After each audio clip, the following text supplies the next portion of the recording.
John 1:20. Kai homologeson, kai uk ernesata, kai homologeson, hati, ego uk eimi, ha Christos. Translation. Here John the Baptist speaking in response to the question from the priest and Levites, who are you? We read, and he confessed, and did not deny, and confessed, and this hati functions essentially like a quotation mark, doesn't it? Open quotation mark. I am not the Christ, right?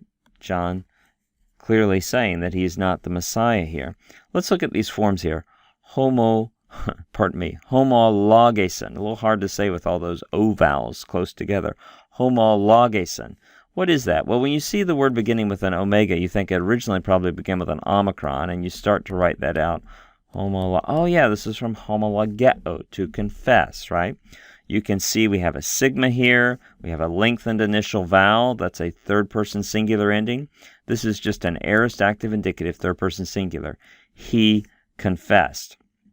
Then we have this verb right here, ernesata. Again, when you see a word that begins with an eta, probably originally it began with an alpha or epsilon. And you begin to write out here, and maybe you recognize, oh yeah, this is from arneomai, to deny. And this is a middle-only verb, because the lexical form ends in omai. Verbs of communication frequently prefer the middle voice. So we're not surprised that this verb of denying, right?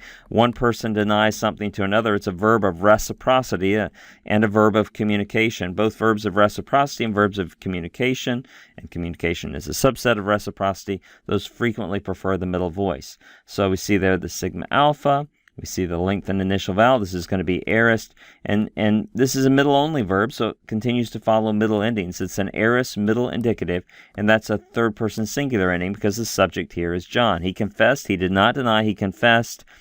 And I want you to note in Greek, when you have the verb eimi, it's very common to have the explicit subject with it. That's a very strong stylistic pattern in Greek. So we're not surprised at all to have the ego there. Of course, it'd be translated the same way if it were not there. I am not the Christ.